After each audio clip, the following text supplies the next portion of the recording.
from what you've heard from Zach Wilson, because a big conversation coming in is how's a kid that is in Provo, Utah, at BYU going to handle playing in the big bad, New York media market? From what you've heard from Zach Wilson so far, thoughts on him as a person, his personality, anything that you've taken away from getting the chance to learn more about the quarterback of the Jets?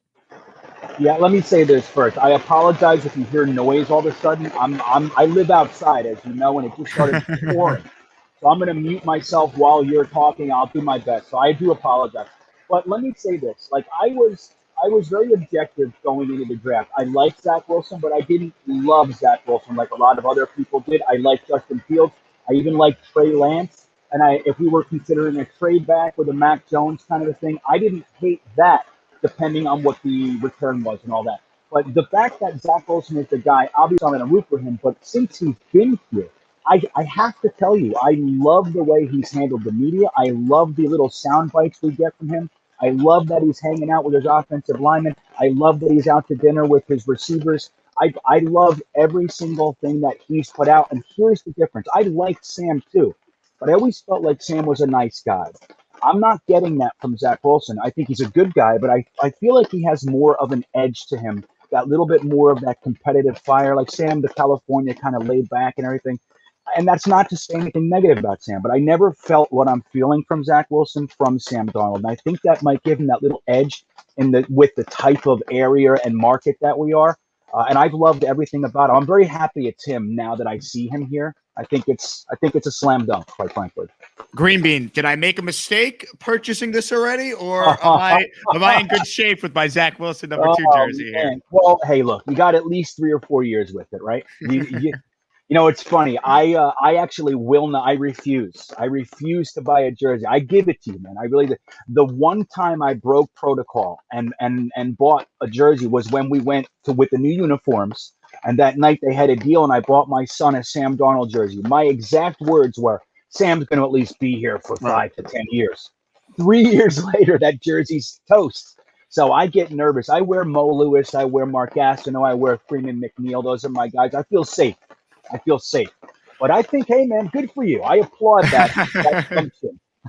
I appreciate it. I've been helping out my fellow Jet fans. So, I am against paying like $150, whatever it is, for like the minimum Jets jersey. So if any of my fellow Jet fans watching this new to the channel want a link to get a jersey for Wilson or Elijah Moore or Mekhi Becton from, I'll call it parts unknown. I can't exactly say where it's coming from. Subscribe to me right here on YouTube. Follow me on Twitter at @JGasman and shoot me a DM. And I'm happy to hook you up with the link to get a Jets jersey that's a little cheaper. So if you're like me and you like to get Adams and Le'Veon Bell and Sam Darnold and, now they're all off the team, at least you didn't spend a fortune putting those jerseys together. Like right now, GreanBean, I have Zach Wilson and I have a Joe Namath jersey. And then I think somewhere in my house on Long Island, back where I'm from, I might have a Muhammad Wilkerson jersey lying around. So it's been rough for the Jet fan to try and get some core pieces. I have a Revis jersey too, so I got to count that. But for the most part, we haven't had a whole lot we could really, sink our teeth into of late. No, Revis is still safe. The fact that he came back, and even though he got fat and lazy the last year he was here, it's still Revis is going to go to the Hall as predominantly a Jet, so he's still safe to wear. But yeah, man, I had my friends like to buy me jerseys and supporters and all that, and I've been sent Muhammad Wilkerson jerseys and Mark Sanchez jerseys. I'm telling you, some I didn't even wear before they were gone. And it's funny, I had a contest on my show, and one of the guys who won, we did like a live stream mock draft thing, and he had all this stuff behind him, Jamal Adams and Sam Darnold. He said that he ordered this Jamal Adams thing. It was so expensive. It came to his house the day after they traded Jamal Adams. He said, I'm hanging it up. I don't care. I paid so much money for it. I'm hanging it up. That's one of those things, man. It's like, I never get on anybody, but for me, it's just like, hey, I'm just too damaged to go ahead and buy a jersey. I'm scared. I feel like I'm a jinx. You know what I mean? I totally get it. What do you think about just the selection of Elijah Moore and the number 8 that he's rocking? I mean, to actually have a skill position player that looks like he's going to be unbelievable, has a ton of upside, and he's wearing the number 8. I think that's cool, right? The Jets might have some swagger with Moore and some swagger with the jersey number that he's going to be wearing on NFL Sundays. Yeah, maybe he'll Browning Nagel to number 8.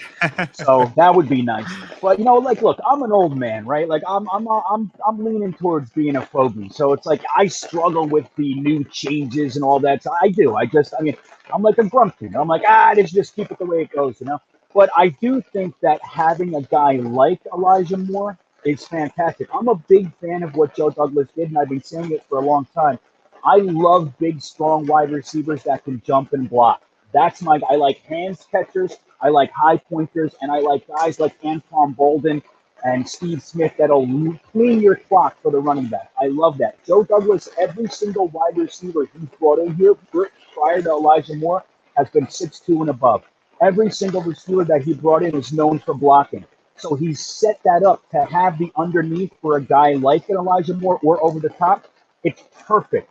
The way that I like to see an offense built, Joe Douglas is doing it perfectly. And I think Elijah Moore is going to be the best skill position guy we've had in here since Santana Moss. And I don't even think Santana Moss ever reached his potential with us, but I still think he was a very, very, very talented young man. And I think Elijah Moore is going to supersede that for us. I couldn't be more excited to have that type of Tyreek Hill-esque element to what we're doing, the speed and the cuts. And, oh, man, I'm excited for him. Obviously, Corey Davis was the big, offensive free agent signing, bringing him in to, be that quote number one outside guy. But you look at, Denzel Mims in this offense in year 2. Now that he doesn't have Adam Gase drawing up plays for him, if Mims can stay healthy, because that was really a big issue his rookie year with the hamstring injuries. If Mims is healthy, GreanBean, I feel like Denzel Mims takes a massive step forward this year. I think when it's all said and done, we're going to be talking about Denzel Mims as, one of those guys that, goes from not necessarily an afterthought as a rookie, but someone on the back burner to someone that's going to be a focal part of this offense going forward. Do you agree with the potential for Mims in year 2? Yes, I do. And I don't read into any of this stuff that Keelan Cole is ahead of him on the depth chart. The way I see that stuff is this. I've said this a long time. I'm no sage, man. I'm just a pretty logical fella. And it's like when you sign a guy or have a draft pick and you just let them know that the job is theirs without any competition or any work, it most of the time ends up prohibiting their growth. I like competition. I like guys to prove that they earn the spot. And that's for me. That's what I see with this. They're telling Denzel Mims, from my perspective, hey, look, bro, we believe in your talent. You're obviously a very, very talented. You have a lot of potential. But you're going to earn it, and you're going to play with the twos. And how does that feel? While Keelan Cole has your job. Now, even if it takes him another year or whatever, Denzel Mims was one of my favorite wide receivers in last year's draft. The fact that we got him, I thought, was the most wonderful thing in the world. It was our Michael Thomas, in my opinion. That's how I saw it. So I think, exactly like you said, he is on the precipice of really becoming an incredible wide receiver. I think it might take him some time because they've decided to make him work for it, which I think is a positive. Chris Herndon could have benefited from such a thing, in my opinion.